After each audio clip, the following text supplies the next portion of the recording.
Hi, my name is John Reese. I'm a chef instructor at Milwaukee Area Technical College. I've been teaching there for a number of years. And since the coronavirus shutdown has hit, it's affected a lot of people I know in this business.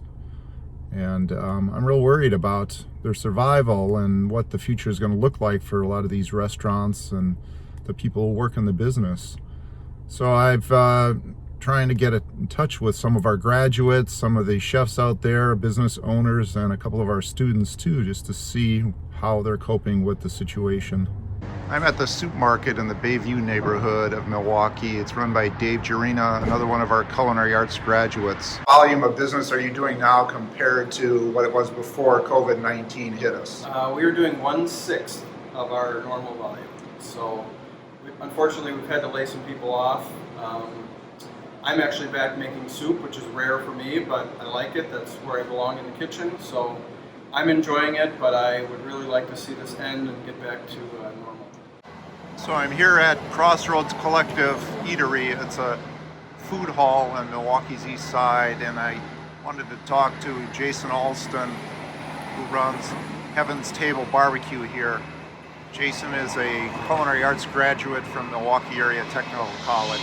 About trying to do things to keep customers safe. Can you talk about what you're doing differently? We've totally stopped people from coming inside. We just reserved a couple meters for loading zones, and we'll bring, if they don't call, we'll bring a menu out and take their order. We'll also have chosen a couple hospitals each week to, because we know how hard they're working, and a lot of times they don't even have time to prepare meals. So on Fridays we choose a couple hospitals and we'll take them lunch and stuff like that. This is Lazy Susan Restaurant, run by A.J. Dixon in the Bayview neighborhood of Milwaukee. How are things going for you here? Better than I thought they would. I will say that it was very doom and gloom the first week when everything happened. There's a lot of discussion about what to do, what we are going to do, how do we move forward, how do we maintain something. My biggest concern was how do I keep my staff employed, because unemployment I knew was going to be very, very backlogged. I run a mental health group for the service industry called 86, and we had a meeting that Monday prior to pretty much, a lot of things happening, that, we discussed things. So I brought up a few plans to the staff and discussed what we can do, and we decided to modify everything for this. So I'm here at the Milk Can Hamburger Food Truck, run by Kurt Fogel. He also runs a place called the Bass Bay Brew House. So Kurt, can you tell me what's going on with your business right now? Our business has changed in every possible way we could imagine. We've had to figure out how to adapt to serving people safely in a way that we've never even experienced. So our restaurant, which is normally just a restaurant that people eat at, we do a little bit of to-go food, but now to 100%, it's completely different. So immediately we had to lay off most of our staff just because we didn't know what we were going to do. And then our food truck is kind of the opposite. Right now, it seems like a very safe way for people to go out and eat in the fresh air or get food in the fresh air without worried about where they're going to sit down or how close they're going to get to people until they get here. So I'm here with the family who run Jalapeno Loco, Hugo and Alejandro Sinus. What's going on as far as your day-to-day operation now that the shutdown has happened? Unfortunately, we had to close the restaurant because that was ordered by the governor.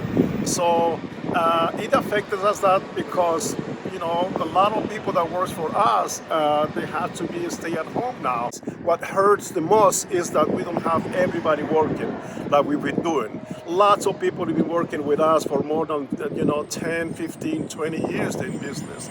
So it is really hard, it's really painful not to be able to bring them, into the, labor force again. But we are people with faith. We are people with, with a lot of strong spirits that we will overcome this situation. And Alejandro, you're a student at MATC in the Culinary Arts program. How has this affected your classes? Well, hopefully the graduation will be still for me in December of this year. It's been a little kind of up in the air right now as everything has kind of been unfolding. It's been changing and we've all been a little bit on standby waiting for news on what's going on. MATC's been doing a good job of emailing us and keeping us up to date with meetings and what they've been figuring out and moving forward. What I heard from everyone I spoke to was a message of hope and resilience.